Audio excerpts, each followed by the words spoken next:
Hi, welcome to another episode of the Inside Social Work podcast. I'm your host, Marie Vakakis. It's so great to have you listening.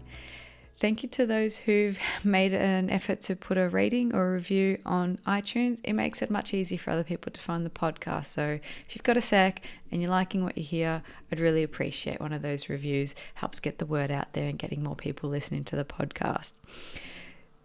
There's a Facebook group that you can join, Inside Social Work. We have a bit of a chat there, post some things. Feel free to join, to share with other people who might be interested. So today's episode, I chat with Jane Wexler and we touch on a topic of supervision. And this comes up often.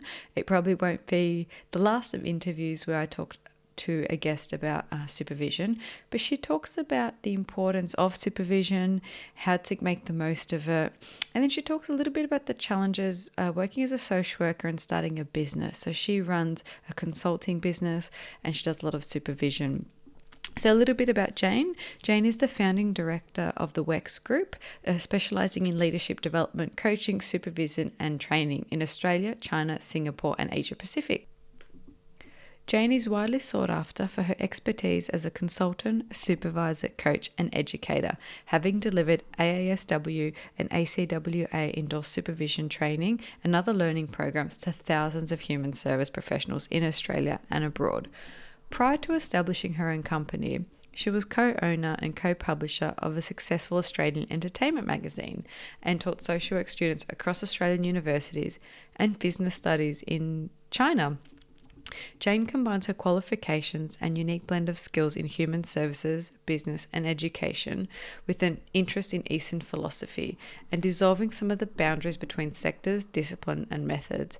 Her professional life is balanced by a long involvement in the arts and entertainment industries, in publishing and as an accomplished singer-songwriter. Jane's approach reflects her commitment to developing self-mastery, authentic relationships, and using effective frameworks and tools creatively with a spirit of adventure. So as you can hear from that bio, she's a pretty impressive lady with lots of skills and lots of experience, and I really hope you enjoy my episode with Jane Wexler. Welcome to the podcast, Jane. Thank you very much. So that was a very broad introduction to the range of different things you've done internationally and locally. Do you want to tell us a little bit about what you're currently working on now? What are some of the focuses in your company, some of the training that you're working on? Okay, well, that's a good question. That makes me feel energetic as soon as you ask it. So that's good. It tells me what I should keep focusing on. I have actually just started, I thought about this before, but I'm starting to think about developing some new training workshops around running small businesses for social workers. And often many social workers kind of move into private practice and they've been around for a long time, but also, new social workers who just have a kind of an interest in going out on their own. And even if they don't have that much experience, it's still a possibility. So that's one thing I'm thinking of doing, which is to develop a workshop to help people out with some thinking around what might be involved in that.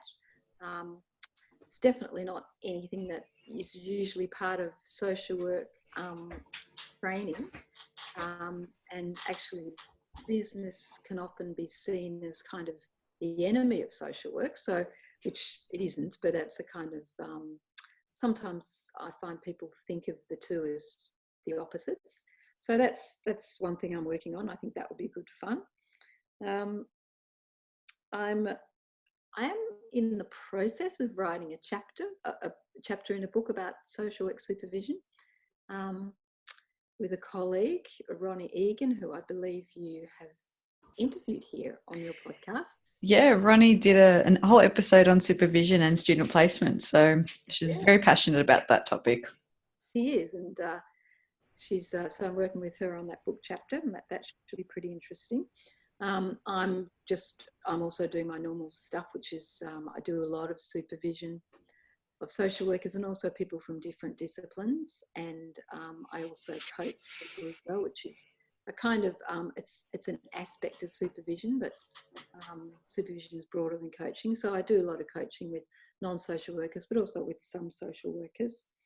and a lot of training, education and training around supervision. So how to become a supervisor, also if you're being supervised, how you can make the most of supervision, and workshops around leadership development.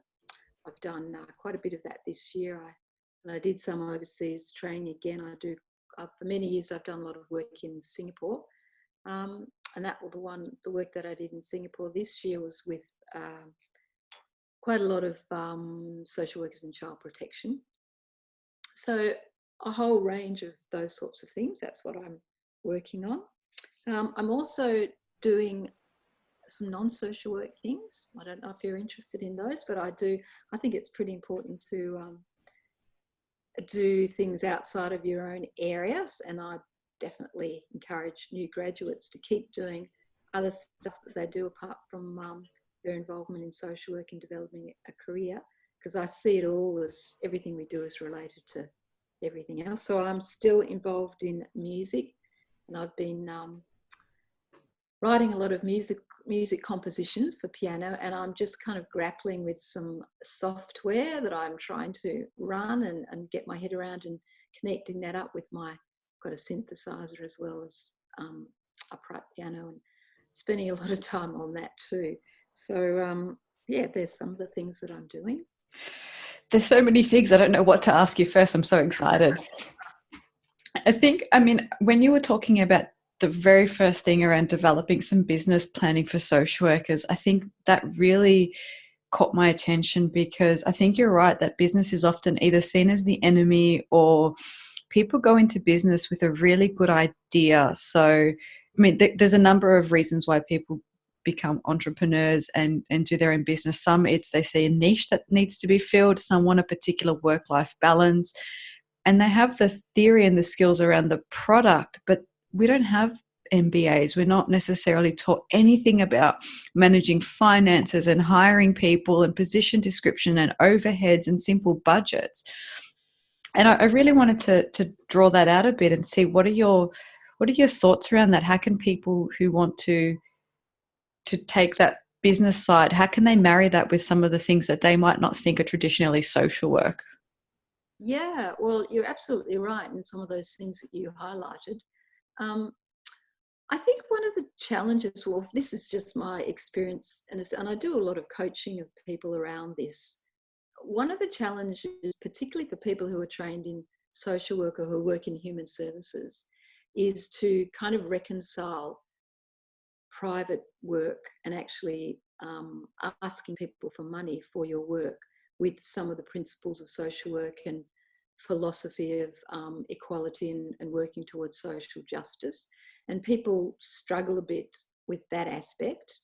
So that's one component that I actually think needs to be brought into helping people get their head around all the other practical elements. Because in the end, when you're talking about, a business has to, whatever the business is for, even if it's not for profit, the people involved need to understand their relationship, how they think about money, and also what it means for them personally. So I really like to unpack that a lot with people when they're talking about what they want to do, even before we start going into the, like the logistics of what is it you'd like to do, why are you thinking of this, how might you go about all those. I think of them as systems, the way you describe them. So the financial systems, the marketing, communication, all the elements that are involved in running a business. But what interests me a lot is, the initial work, getting people to think about themselves and how they kind of locate themselves in that whole world of business. Why do we find it so tough to put a value on our work and our experience and our time?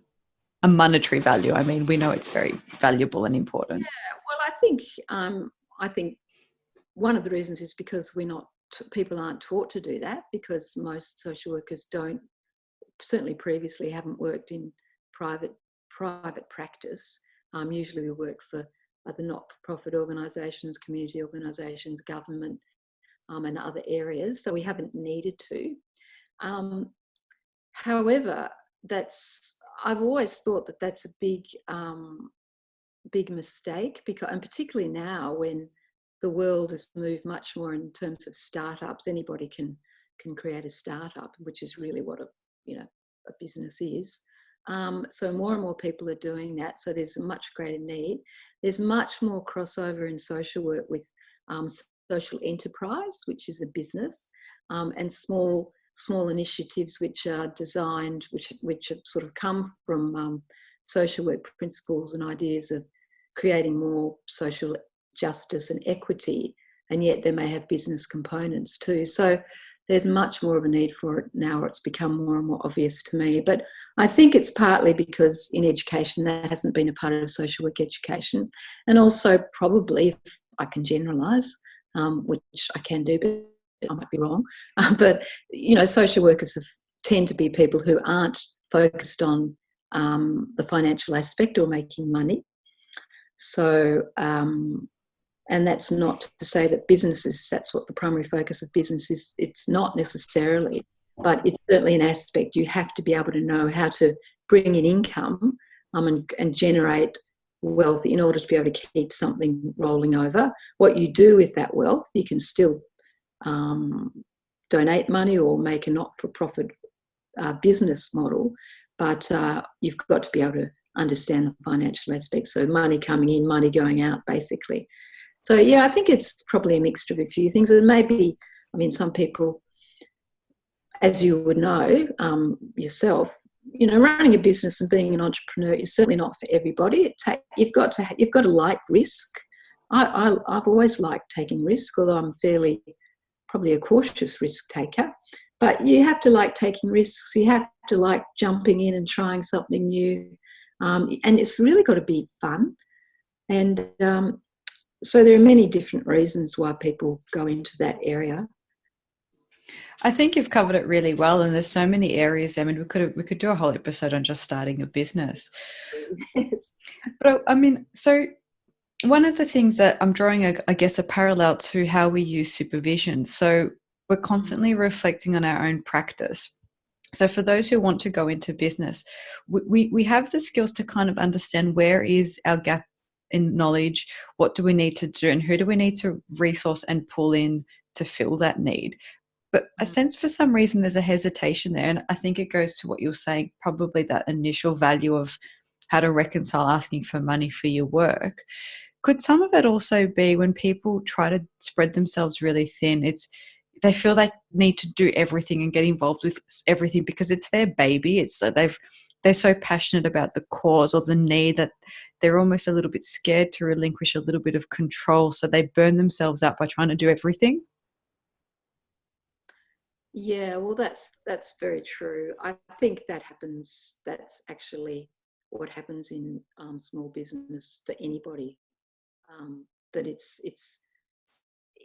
that's the nature of any business. That you could spend your every hour of the day involved in it because it's a kind of endless process. I think going back to your question a bit earlier, why people may struggle with it. I think also, look, there is an element of you don't know what you don't know. So if you have never been involved in business, or if you've never had kind of role models or people around you who've done it, if you've never really been exposed to what it involves, then you won't know.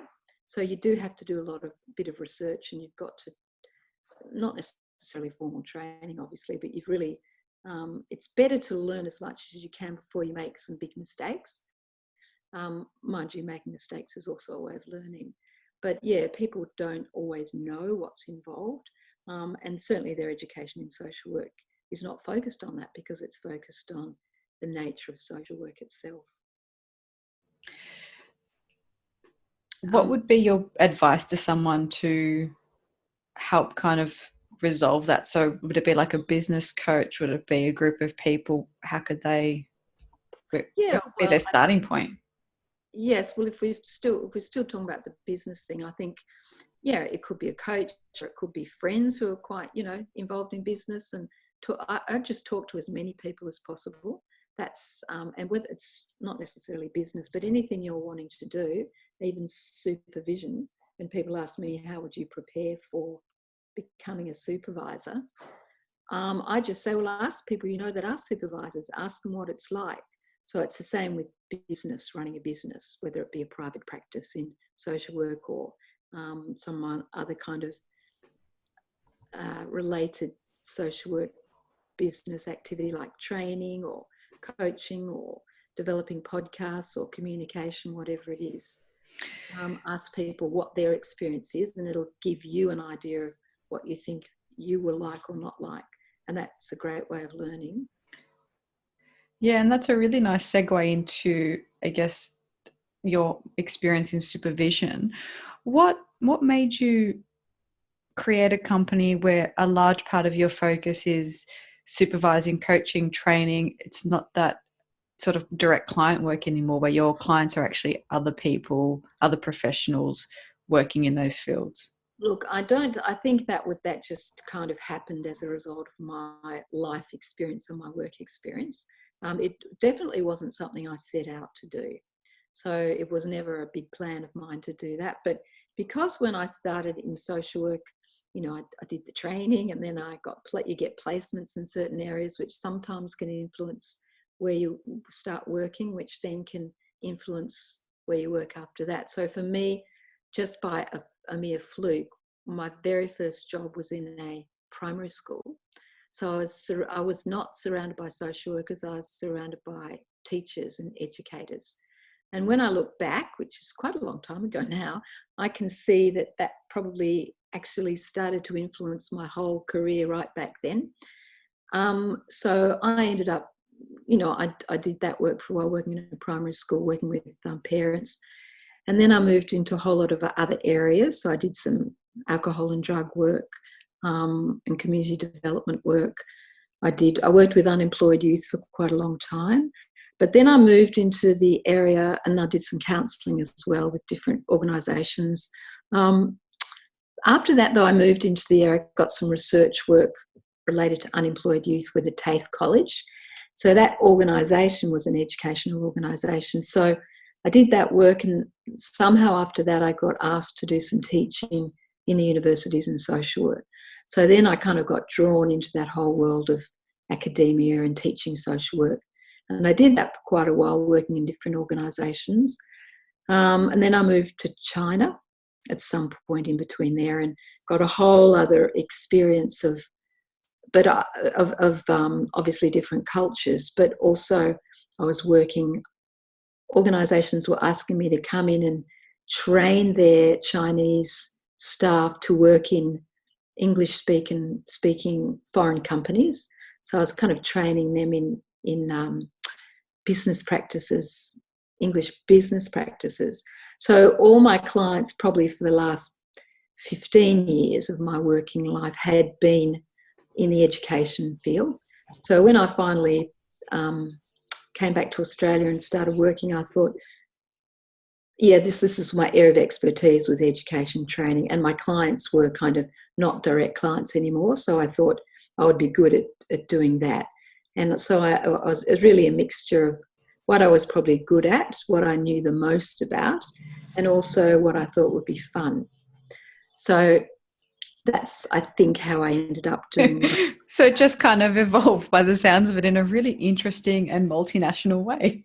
It did evolve. And that's me. Almost, when I think about all the things I do, most of them have evolved. And that has meant I've made some mistakes and I've had some great successes. So that kind of goes with the territory.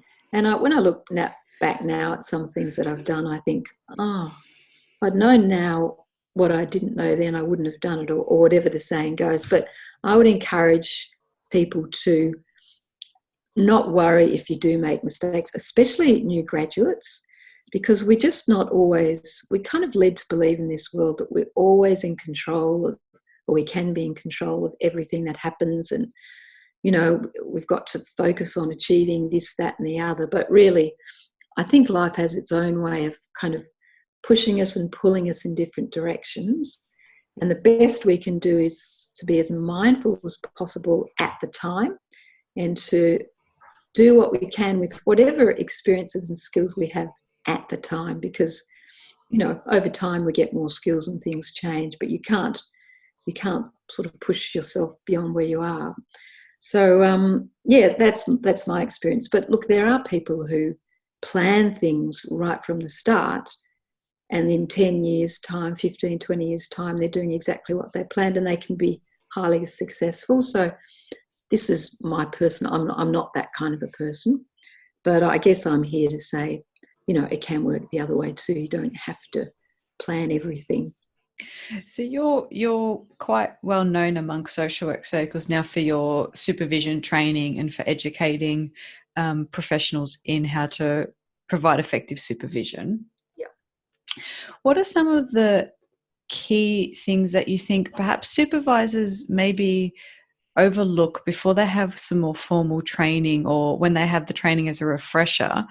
What are some of the things for those listening that you might want to, encourage them to kind of, this is something I notice a lot of people think, oh, I never realized that I should be doing that, or I don't do enough of that? Or do you have any kind of tips for advice for people when they're supervising others?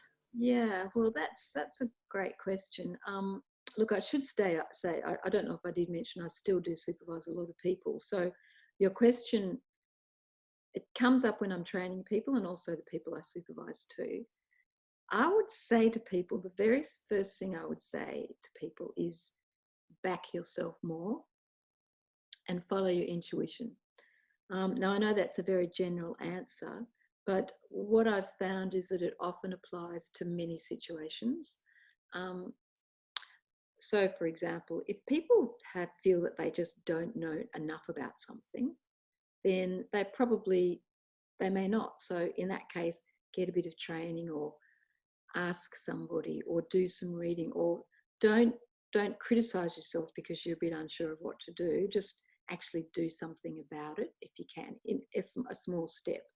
But in doing that, you're backing yourself and your own judgment. Because I find social workers tend to be, one of their great strengths is that they're usually very nice people, and they have great values, and they're very humble. But I don't find them the most confident of people. So that's why I'm saying back yourself more. The other things that I tend to say often to people is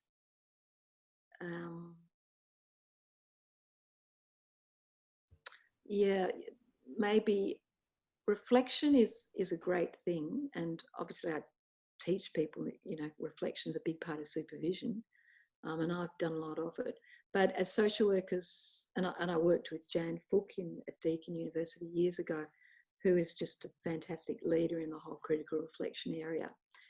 So I've certainly a strong advocate of it. But sometimes social workers get a bit caught up in reflecting too much, to the point where we don't act enough. So that would be another aspect, which is use supervision to reflect, but follow that up with some actions, and then come back and reflect on, did that work, did that not work?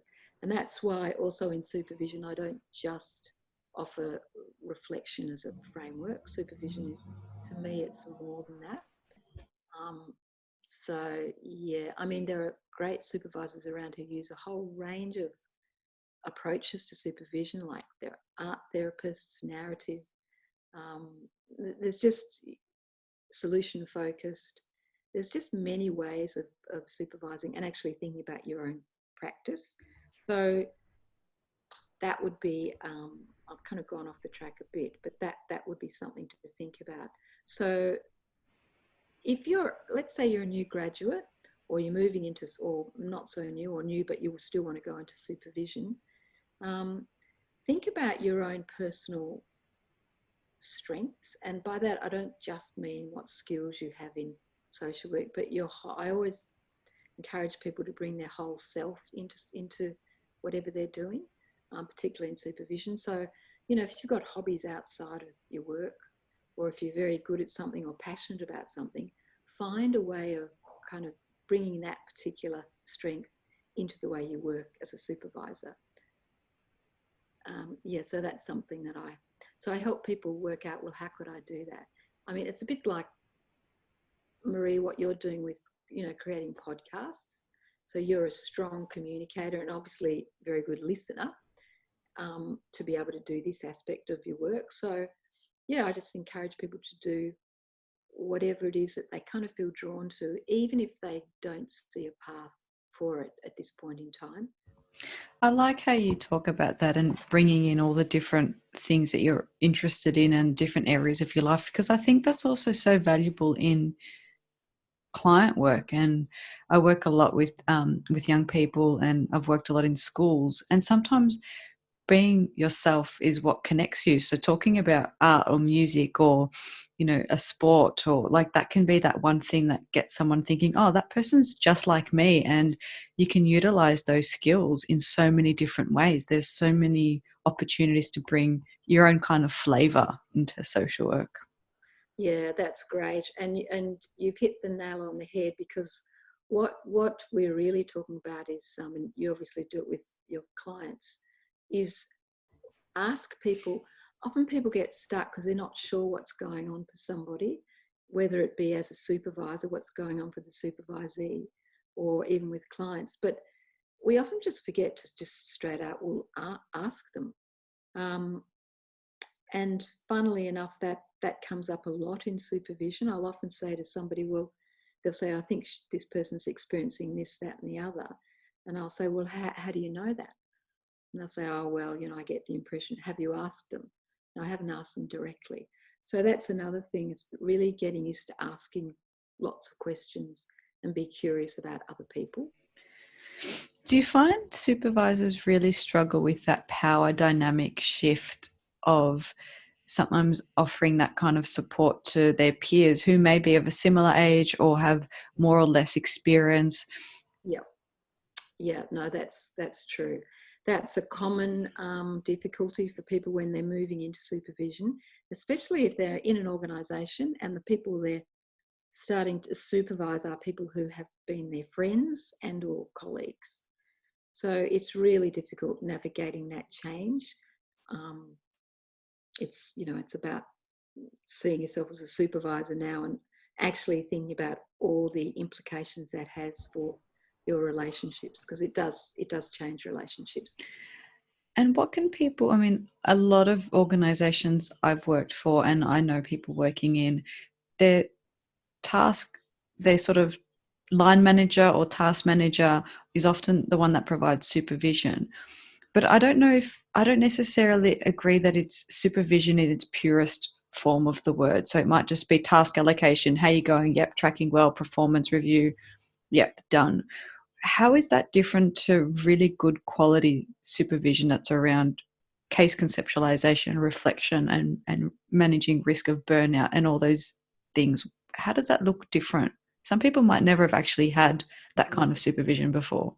Oh, that's very true. And look, supervision, even though in social work it's a very strong culture and tradition of supervision, even amongst social workers there are different ideas and experiences of what it is, let alone all the other disciplines that we work with. So that's a whole other area of cross-discipline supervision. So what you're talking about, organisations, there can be pressure to use supervision as a kind of managerial monitoring tool, which is really focused on performance. Now, to me, that's the reality is that can be and is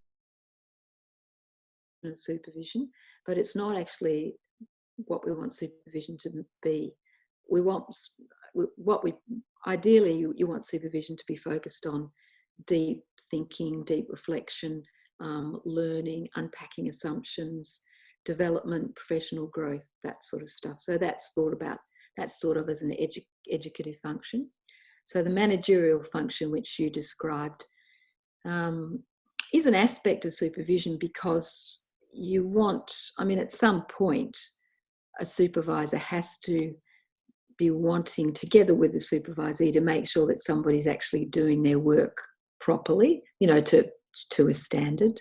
Ideally, you want that to be a sort of collaborative, trusting relationship, so that the supervisee doesn't feel under the pump. But the reality is, if your supervisor is your line manager, there's always going to be that power difference.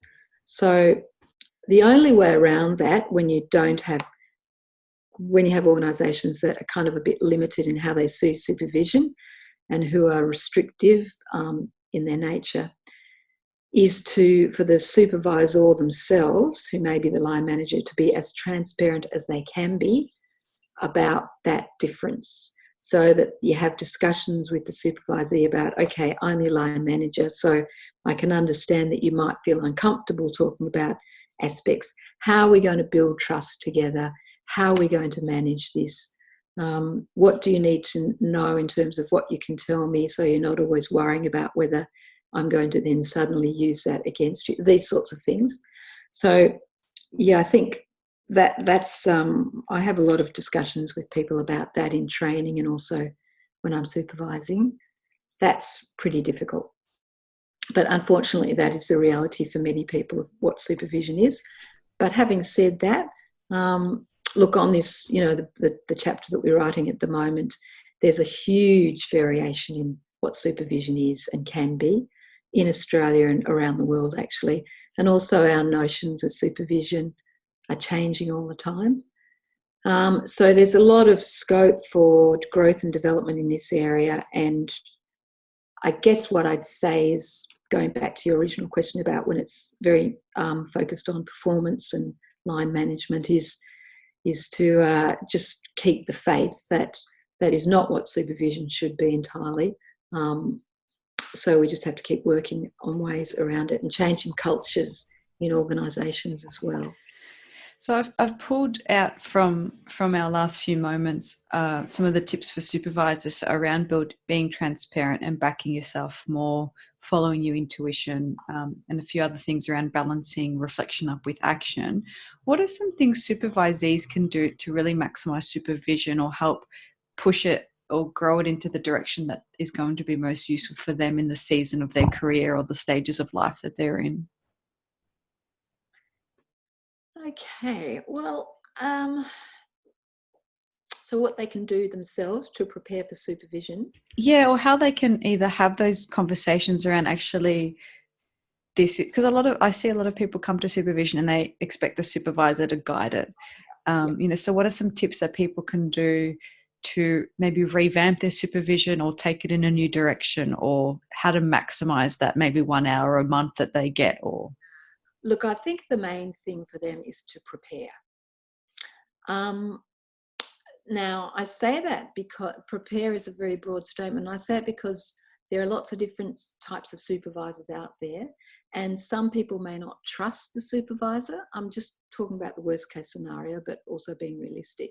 So what that means is, for some people, it's really a matter of they have to manage their supervisor as well. If you don't have an ideal supervision relationship, then rather than sort of getting bogged down in the fact that, no, it's not a great relationship, the best thing a supervisee can do is to manage that by preparing, okay, what do I want from this supervision meeting?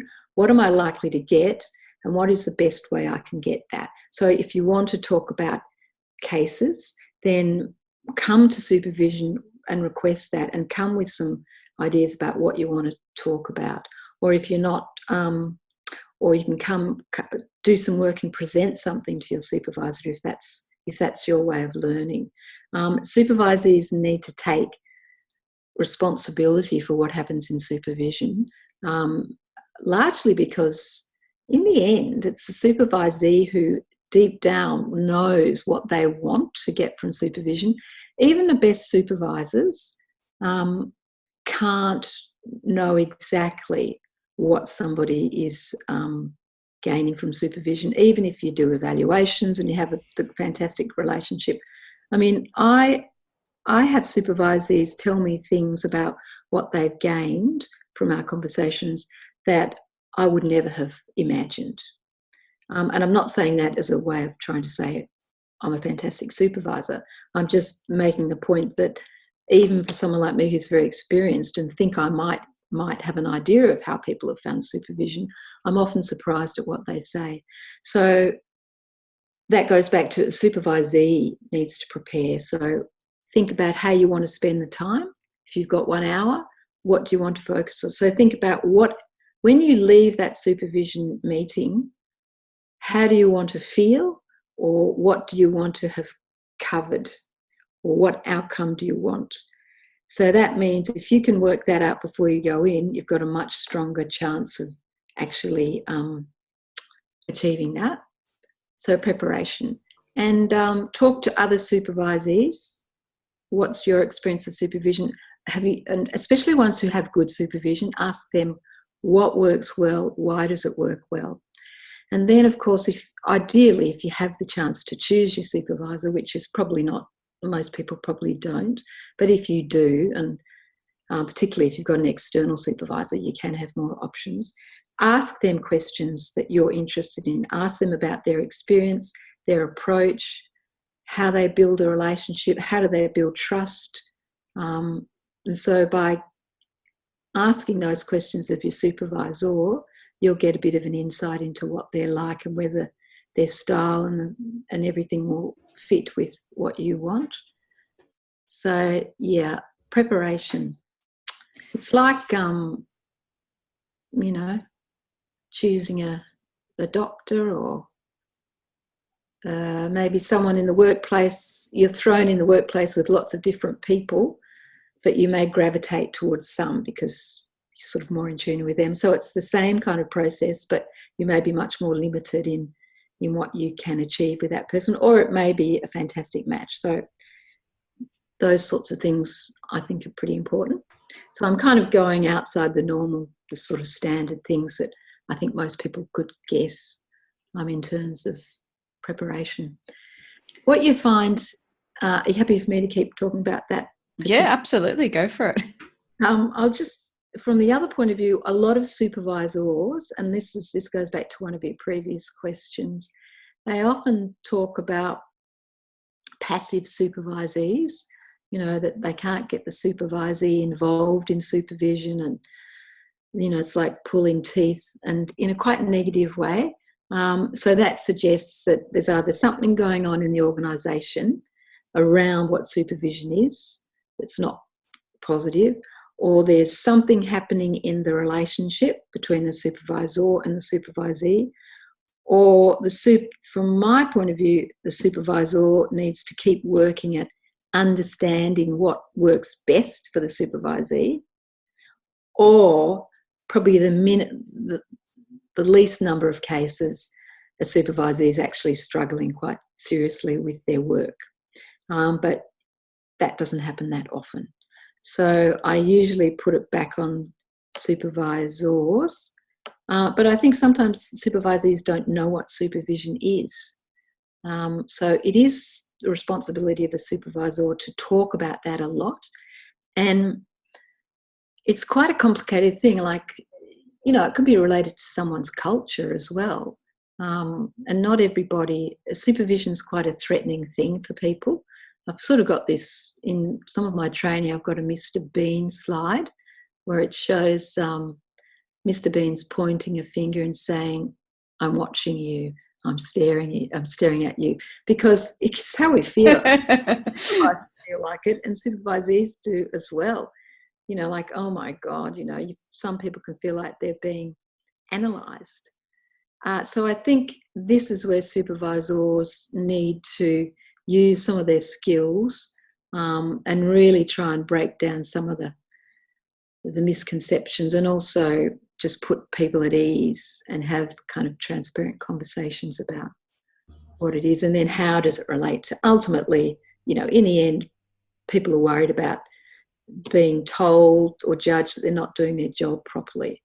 So if we're explicit about, okay, what is your job, which aspects, are there any aspects you're concerned about that we can work on together? If people understand they're not going to be judged, so it depends a bit on, what happens with the line manager, how that actually takes place. So it's I'll start rambling on here, and I don't want to do that because it's a area. We could talk a long time about that. But it draws on so many of the types of things we would do with clients around revisiting that relationship, setting boundaries, having ongoing conversations. Is this working for you? How are we going? What are your goals now? So I think it sounds like something a lot of people would be quite innately good at. It's just how do we translate what we might do with clients to peers? And I think sometimes that gets lost a little bit. Yeah, I think that's true. And that's where, I mean, training is useful in that sense. And there's a lot written now. There's a lot of stuff written about supervision and being a supervisee. There are, there are books on how to be a supervisee, and there are certainly dozens and dozens of books on supervision now in Australia and across the world. So there is information to get around many of those things. So for those listening who might be interested in becoming supervisors or they want to get in touch with you, what are some of the products and services you offer? Where can people find you? How can they get in touch? Well, they can look on my website and they'll always see under events on janewexler.com, there's always a list of the face-to-face training that I'm running publicly, so anybody can attend that in Melbourne. I run training I go around Australia and all over the place running training for organisations. So if they think their organisation might prefer on-site training, they can again get in touch with me that way from the website. And also we run an online level 1 training for new supervisors, so they don't have to do face-to-face training. It's a great little course that I developed with some technical education experts. So it all hangs around video scenarios, and people can do that training in their own time. They get it's endorsed, all the training's endorsed. So they can see all of that on the website. They can contact me directly. There's also the AASW. I did a brief, I think it was a half-hour interview on thinking about becoming a supervisor. So they can do that through the professional development section of I think it's the SWAT part of the AASW website. They can find that there. And I'll put links to all of those in the show notes. So yeah, there are plenty of places. And look, I'm always happy for people to ring me up for any reason. They just want to chat about something or get some ideas. And as I said, I'm always running new different workshops, and I'm definitely going to follow up the business workshop idea. Great. Well, I'd love to hear more about that when you get it up and running. Maybe we can have another episode just on social workers venturing out into business. Yeah, that would be fun. That'd be great fun. Thank you so much for your time. There's definitely some really good pearls of wisdom, and you have such a beautiful way of talking about that relationship as being a genuine relationship. So not just putting the blame or the responsibility on the supervisor or the supervisee, and finding ways to get people to actively use supervision, but then also getting the supervisor to think, how can I work with the supervisee if they're quite passive? And I think that's a really beautiful approach to keep that conversation really fluid. Yeah. Oh, thank you very much, Maureen. I really appreciate your questions, and I've really enjoyed talking with you. And yeah, it's I agree with you. Keeping things fluid and open and spontaneous is really important. I think it helps people keep moving along. Great. Thanks so much. Thank you. You enjoyed my episode with Jane Wexler. All the information we talked about today can be found in the show notes, so you can head over to Jane's website. And don't forget to write us a rating or a review if there was something in this that you liked. If you want other people to find us, that would be really appreciated. So go to iTunes or Spotify or whatever it is, wherever it is you get your podcast, and leave a rating and a review. Thanks for listening, and have a great day. Bye.